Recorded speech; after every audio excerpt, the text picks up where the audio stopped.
Proud അക്കൗണ്ടിൻ്റെ പുതിയൊരു വീഡിയോയിലേക്ക് എല്ലാവർക്കും സ്വാഗതം. നമ്മളിന്ന് പറയുന്നത് large cap, mid cap, small cap. അതിനെപ്പറ്റി എന്താണ് ഈ ഒരു ലാർജ് ക്യാപ്പ്, മിഡ് ക്യാപ്പ്? നമ്മളിപ്പോൾ ആദ്യം മുന്നത്തെ വീഡിയോയിൽ പറഞ്ഞിരുന്നു നമുക്ക് മ്യൂച്വൽ ഫണ്ടിൽ ഇൻവെസ്റ്റ് ചെയ്യാം. ഏതിലൊക്കെ ഇൻവെസ്റ്റ് ചെയ്യാം? അതായത് ഷെയർസിൽ, ഇൻഡെക്സ് ഫണ്ടിൽ, ഫ്യൂച്ചർ ആൻഡ് ഓപ്ഷൻസിൽ, കറൻസിയിൽ, അങ്ങനെയെല്ലാം നമുക്ക് ഇൻവെസ്റ്റ് ചെയ്യാം മ്യൂച്വൽ ഫണ്ട് വഴിയാണ്. അപ്പോൾ മ്യൂച്വൽ ഫണ്ടിൽ ഷെയർസിൽ ഇൻവെസ്റ്റ് ചെയ്യുമ്പോൾ എങ്ങനെയൊക്കെയാണ് ഷെയർസിൽ നമുക്ക് ഇൻവെസ്റ്റ് ചെയ്യുക? അതിനെ മൂന്നായിട്ടാണ്, അതായത് കമ്പനീസിനെ മൂന്നായിട്ടാണ് തരംതിരിച്ചിരിക്കുന്നത്. ഈ large cap, small cap, mid cap.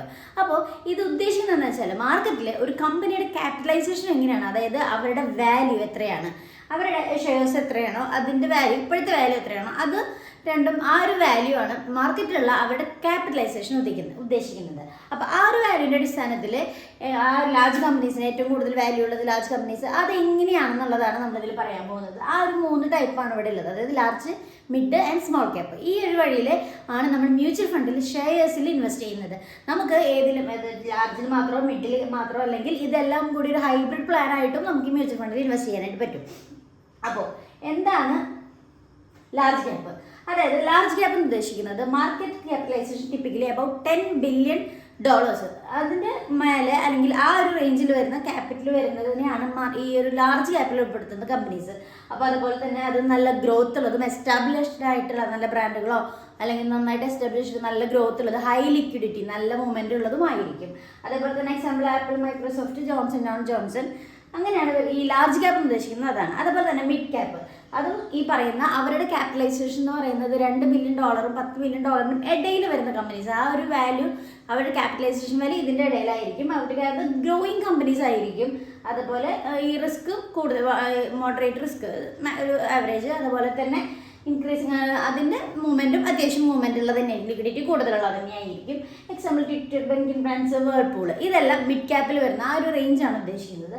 പിന്നെ വരുന്നതാണ് സ്മോൾ ക്യാപ്പ്. അതെന്ന് പറയുന്നത് അവരുടെ ക്യാപിറ്റലൈസേഷൻ, അവരുടെ മാർക്കറ്റിലുള്ള വാല്യൂ എന്ന് പറയുന്നത് $2 ബില്യൺ താഴെ ആയിരിക്കും. അത് ഒരു ഹൈ റിസ്ക് ആയിരിക്കും, പക്ഷേ ലിക്വിഡിറ്റി കുറവായിരിക്കും. അതായത് നന്നായി ഗ്രോത്ത് വരാൻ സാധ്യതയുള്ള കമ്പനികളായിരിക്കും. ഇതാണ് ഈ സ്മോൾ ക്യാപ്പിൽ ഉൾപ്പെടുന്നത്. ഈ 3 ടൈപ്പിൽ മെയിനായിട്ട് small tech, startups, biotech companies, ഇതൊക്കെയാണ് ഈ ഒരു സ്മോൾ ക്യാപ്പിൽ വരുന്നത്. അപ്പോൾ ഈ 3 ടൈപ്പ്, അതായത് ഇവരുടെ മാർക്കറ്റിലെ വാല്യൂ എങ്ങനെയാണ്, അതിൻ്റെ ക്യാപിറ്റലൈസേഷൻ, മാർക്കറ്റിലെ ക്യാപിറ്റലൈസേഷൻ എങ്ങനെയാണ്, അതനുസരിച്ചാണ് ഇതിനെ ഈ 3 തരത്തിൽ ഇതാകുന്നത്. ഇനി ഇന്ത്യൻ മാർക്കറ്റിൽ ഇതൊരു ബേസിക് ആ ഒരു സ്ട്രക്ചറാണ് ഇത് പറയുന്നത്. ഇന്ത്യൻ മാർക്കറ്റിൽ ഇപ്പോൾ ലാർജ് ക്യാപ്പിൽ തന്നെ 100-150 കമ്പനികൾ അങ്ങനെ ഉണ്ടായിരിക്കും. ആ ഒരു പെർസെൻറ്റേജ് വെച്ചിട്ടായിരിക്കും നോക്കുന്നുണ്ടാവുക. അപ്പോൾ നമുക്ക് മ്യൂച്വൽ ഫണ്ടിൽ ഇൻവെസ്റ്റ് ചെയ്യുമ്പോൾ ഈ ഒരു 3, അതായത് നമ്മളിപ്പോൾ ലാർജ് ക്യാപ്പ് മാത്രം എടുക്കുകയാണെങ്കിൽ അവിടെ റിസ്ക് കൂടുതലായിരിക്കും. കാരണം എന്താണെന്ന് വെച്ചാൽ റിസ്ക് കുറവായിരിക്കും, പക്ഷെ നല്ല ലിക്വിഡിറ്റി വളരെ കൂടുതലായിരിക്കാം, പെട്ടെന്നാണ് വ്യത്യാസങ്ങൾ ഉണ്ടാവുക.